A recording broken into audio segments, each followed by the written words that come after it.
സ്വാഗതം എന്ന് പറയാൻ പറ്റത്തില്ല. ഇതൊരു പഴയ വീഡിയോയുടെ ബാക്കിയാണ് കേട്ടോ. അപ്പൊ ബാലൻസ് വീഡിയോയിലേക്ക് എല്ലാവർക്കും സ്വാഗതം. അപ്പൊ ഇന്ന് നമ്മൾ ചെയ്യാൻ പോകുന്നത് ഇതിന്റെ ബാക്കി പണികൾ നടത്താൻ പോവാണ് കേട്ടോ. ഇപ്പൊ നമ്മുടെ കാലത്തെടുത്ത് ഈ അവസ്ഥയിൽ എത്തിക്കാനായിട്ട് പ്ലാസ്റ്റർ ഓഫ് പാരീസും മരപ്പൊടിയാണ് കേട്ടോ ഉപയോഗിച്ചിരിക്കുന്നത്.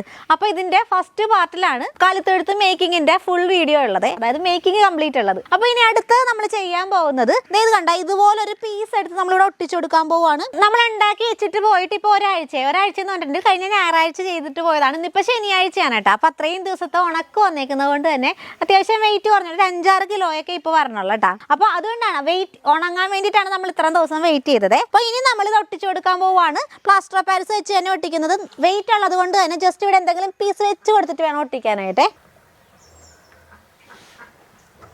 ഇപ്പൊ ഇത് നമ്മൾ ഒട്ടിച്ച് വെച്ചിട്ടുണ്ട് കേട്ടോ. ഒട്ടിക്കാനായിട്ട് വലിയ ടാസ്ക് ഒന്നും വേണ്ടി വന്നില്ല കേട്ടോ. ഞാൻ ഓർത്ത് വലിയ ഇങ്ങനെ കുറ്റി പോലെയൊക്കെ പിടിച്ചിട്ടൊക്കെ വേണ്ടി വരും ഒട്ടിക്കാനെന്ന്. പക്ഷെ ജസ്റ്റ് ഒട്ടിച്ചപ്പോൾ തന്നെ നിന്ന്. കാരണം ഇത് നന്നായിട്ട് ഉണങ്ങിയിരിക്കുന്നത് കൊണ്ട് തന്നെ പ്ലാസ്റ്റർ ഓഫ് പാരീസ് നന്നായിട്ട് വേഗം തന്നെ ഉണങ്ങി കിട്ടിയിട്ടുണ്ട് കേട്ടോ. അപ്പോൾ ഏതായാലും ഇത് നന്നായിട്ട് സെറ്റ് ആയിട്ടുണ്ട്. ഇനി നമ്മൾ ചെയ്യാൻ പോകുന്നത് കാർവിംഗ് ആണ്. അതായത് ഇഷ്ടിക കെട്ടില്ലേ, അതായത് ഇങ്ങനെ കല്ല് കെട്ടിയിരിക്കുന്ന പോലത്തെ ഒരു സെറ്റപ്പാണ് നമ്മൾ പ്രതീക്ഷിച്ചിരിക്കുന്നത്. അപ്പോൾ ആ ഒരു രീതിയിൽ നമ്മൾ കാർവ് ചെയ്തെടുക്കാൻ പോവുകയാണ്.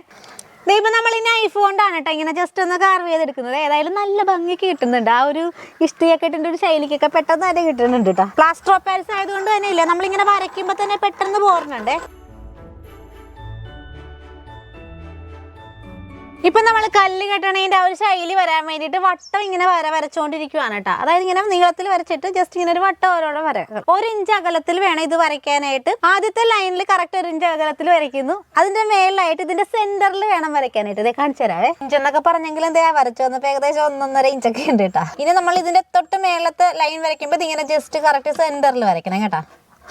നമ്മൾ നൈഫ് മാറ്റിയിട്ട് സ്ക്രൂ ഡ്രൈവർ ആക്കിയിട്ടാ വരയ്ക്കാനായിട്ടുള്ള എളുപ്പത്തിന് വേണ്ടിയിട്ടാണ്.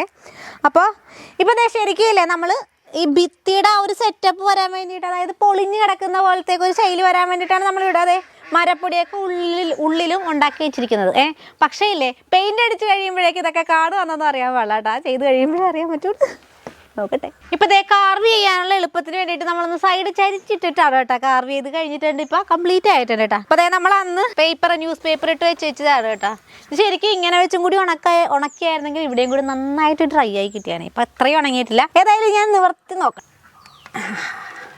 നല്ല സ്ട്രോങ് ആണ് കേട്ടോ. ഇത് പിടിക്കുമ്പോഴാണ് അറിയണത്.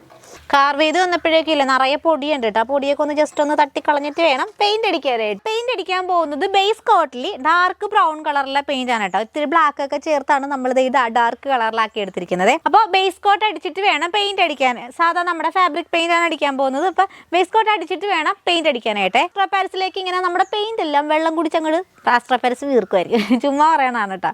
ഏതായാലും പെയിന്റ് അടിച്ചാലും കിട്ടത്തില്ല. അതായത് ഒരു കോട്ടിങ് വന്നാൽ മാത്രമേ നന്നായിട്ട് നമ്മൾ ഉദ്ദേശിക്കുന്ന രീതിയിൽ കളറൊക്കെ കിട്ടത്തുള്ളൂ. പിന്നെ അത് കൂടാതെ ഇതിമേലേക്ക് കുറച്ച് വുഡൊക്കെ ഇങ്ങനെ ഒട്ടിക്കാനുള്ള ഒരു പ്ലാനിങ്ങും കൂടി ഉണ്ട്. അപ്പോൾ അതിന് നോക്കാം ഇതിലേക്ക് നേരിട്ട് പശ തേച്ച് കഴിഞ്ഞാൽ പശ ഇങ്ങനെ വലിഞ്ഞു പോകും. അതുകൊണ്ടാണ് നമ്മളിപ്പോൾ തൽക്കാലം ആദ്യം ബേസ് കോട്ട് അടിച്ചെടുക്കാൻ പോവാണ്. പ്രൈമറാണ് കേട്ടോ ഇത്. നമ്മളിപ്പോൾ കാർവ് ചെയ്തേക്കണതിൻ്റെ ഉള്ളിലേക്കൊക്കെ നന്നായിട്ട് കയറ്റി ഇങ്ങനെ നന്നായിട്ട് എത്തുന്ന രീതിയിൽ വേണം കേട്ടോ അടിക്കാനായിട്ട്.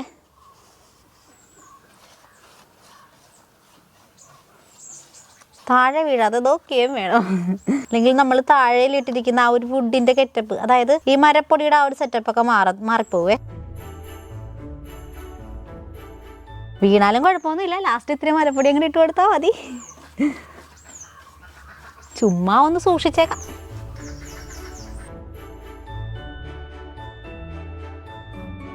ബേസ് കോട്ട് അടിച്ച് കഴിഞ്ഞിട്ടുണ്ട്. ഇപ്പൊ ഏകദേശം അത് നന്നായിട്ടൊക്കെ ഉണങ്ങിയിട്ടുണ്ട് കേട്ടോ. ഇനി നമ്മൾ ചെയ്യാൻ പോകുന്ന ഈ ബോർഡറിൽ കംപ്ലീറ്റ് ആയിട്ട് മരത്തിന്റെ പൊടിയില്ലേ, അതായത് വളരെ ലൈറ്റ് ആയിട്ട് ഇങ്ങനെ പൊടിച്ചെടുത്തിരിക്കുകയാണ് കേട്ടോ.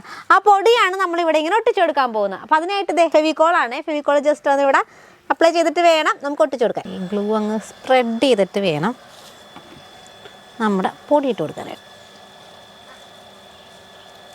ഇപ്പൊ നമ്മുടെ മരപ്പൊടിയുടെ വർക്കൊക്കെ ഏകദേശം ഫിനിഷ് ആയിട്ടുണ്ട് കേട്ടോ. അതായത് ഇനി വേണമെങ്കിൽ നമുക്ക് സെറ്റ് ചെയ്യണ സമയത്ത് മാത്രമേ അതിൻ്റെയൊക്കെ ആവശ്യമുള്ളൂ. അപ്പൊ ഇപ്പൊ നമ്മൾ ചെയ്യാൻ പോകുന്നത് മരപ്പണിയാണ്. അതായത് ഇങ്ങനെ കുറച്ചിങ്ങനെ മരക്കഷ്ണങ്ങൾ ഇങ്ങനെ വെച്ച് കൊടുക്കാന്ന് ഓർത്തുകൊണ്ടാണ് കേട്ടോ. ഈ താഴെയായിട്ട് ഇങ്ങനെ ഉണ്ട്, അതിങ്ങനെ അങ്ങനെ വെച്ച് കൊടുക്കാൻ പോവാണ്. അതിനായിട്ട് ചെറിയ ചെറിയ പീസുകളായിട്ട് കട്ട് ചെയ്തെടുത്തിട്ടുണ്ട്. ഫെവിക്കോൾ തന്നെ വെച്ചിട്ടാണ് ഒട്ടിക്കാൻ പോകുന്നത്. താഴത്തെ മരപ്പണി കഴിഞ്ഞിട്ടുണ്ട് കേട്ടോ. ഇനി നമ്മൾ ചെയ്യാൻ പോകുന്നത് ഏണി ഉണ്ടാക്കാൻ പോവാണ്. അതിനായിട്ട് ഒരു കുഞ്ഞു കഷ്ണം മരക്കമ്പ് എടുത്തിട്ടുണ്ട്. അതിങ്ങനെ രണ്ടായിട്ട് പിളർന്നെടുക്കുവാണ്. ഈ 2 പീസുകൾ ഇങ്ങനെ വെച്ച് കൊടുത്തിട്ട് ചെറിയ ചെറിയ പീസുകളായിട്ട് ഇങ്ങനെ സെന്ററിൽ ഇങ്ങനെ വെച്ച് ഏണിയാക്കി എടുക്കാൻ പോവാണ്, ഒട്ടിച്ചെടുക്കാൻ പോവാണ് കേട്ടോ. നമ്മുടെ ഏണി റെഡി ആയിട്ടുണ്ട് കേട്ടോ. അപ്പൊ നമ്മുടെ ആട്ടിടയന്മാർ സുഖമായിട്ടൊക്കെ കയറട്ടെ എന്ന് ഓർത്തിട്ട് നമ്മൾ ഏണി ഇങ്ങനെ വെച്ച് കൊടുക്കുവാണേ. അത് നോക്കിയേ, ഇതിലെങ്ങനെ ഒരേ സ്റ്റെപ്പ് ഇങ്ങനെ കയറി നമുക്ക് മേൽ കയറാം.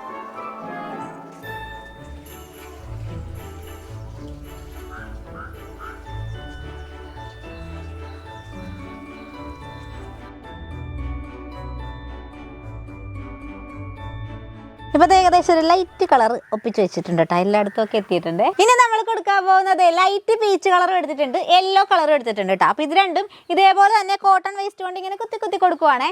അപ്പൊ ശരിക്കും ഒരു ചെങ്കല്ലിന്റെ ഒക്കെ ഒരു എഫക്റ്റ് വരാൻ വേണ്ടിയിട്ടാണ് ഇങ്ങനെ നമ്മൾ പ്ലാൻ ചെയ്തിരിക്കുന്നത്. നോക്കാം. യെല്ലോയും കൂടി ഇങ്ങനെ ജസ്റ്റ് ഇങ്ങനെ കുത്തി കുത്തി കൊടുക്കാൻ പോവാണ്. പക്ഷെ ശരിക്കും ഗോൾഡൻ യെല്ലോ ആണ് കേട്ടോ വേണ്ടത്. നമ്മുടെ കയ്യിൽ ഇപ്പോൾ ഉള്ളത് ലെമൺ യെല്ലോ ആണ്. അപ്പം ജസ്റ്റ് അഡ്ജസ്റ്റ്മെന്റിൽ വളരെ കുറച്ചൊക്കെ ഒന്ന് കുത്തി കൊടുക്കാം. പെയിന്റിങ്ങിന്റെ വർക്കൊക്കെ ഏകദേശമൊക്കെ ഫിനിഷ് ആയിട്ടുണ്ട്. ഇപ്പൊ കാണുമ്പോൾ ഏകദേശമൊക്കെ എനിക്ക് തോന്നുന്ന ചെങ്കല്ലിന്റെ ഒക്കെ ഒരു ഗെറ്റപ്പൊക്കെ പറഞ്ഞിട്ടുണ്ടെന്ന് തോന്നുന്നു. കുഴപ്പമില്ല കേട്ടോ. അപ്പൊ ഇനി ചെയ്യാനുള്ള കാര്യങ്ങൾ എന്ന് പറഞ്ഞാൽ സെറ്റിംഗ് ആണ്. അതായത് കുന്നും മലയും തടാകങ്ങളും എല്ലാം സെറ്റ് ചെയ്ത് പിന്നെ ജസ്റ്റ് ഒരു വൈക്കോലിന്റെ കുഞ്ഞു കെട്ടുകളൊക്കെ വെച്ച് ഇത് ശരിക്കും നമ്മൾ ഇതിങ്ങനെ സെറ്റ് ചെയ്ത് വെക്കണ്ടേ, ആ ഒരു പണിയാണ് ഇനി ചെയ്യാനുള്ളത്. ഇന്നത്തെ വർക്ക് എന്ന് പറഞ്ഞിട്ടുണ്ടെങ്കിൽ ഒരുപാട് സമയം എടുത്തിട്ടാ. ഇങ്ങനെ ഈ കുഞ്ഞു കുഞ്ഞു വർക്കുകളായത് പെയിന്റ് അടിക്കലും പിന്നെ ജസ്റ്റ് ഈ മരക്കഷ്ണങ്ങളൊക്കെ ഒട്ടിച്ച് വന്നപ്പോഴേക്കും ആകപ്പാടെ വിഷമിച്ചിട്ടാ രാവിലെ മുതൽ ഇരിക്കുന്നതായി. ഇപ്പോൾ വൈകുന്നേരമായേ. അതുകൊണ്ട് തന്നെ നമ്മൾ തൽക്കാലം ഇവിടെ വെച്ച് അവസാനിപ്പിക്കുകയാണ്. ഒരുപാട് കൂട്ടുകാർക്കില്ലേ മല ഉണ്ടാക്കുന്നതിന്റെ വീഡിയോ കാണണമെന്ന് പറഞ്ഞിട്ടുണ്ടായിരുന്നു. അപ്പം മല ഉണ്ടാക്കുന്നതും കൂടി കാണിക്കാൻ വേണ്ടിയിട്ടാണ് അടുത്ത വീഡിയോയിൽ മലയും കൂടി ഉണ്ടാക്കി നല്ല സെറ്റ് ചെയ്യുന്നതായിട്ട് കാണിച്ചു തരാവേ. അപ്പം അതുവരേക്കും ബൈ.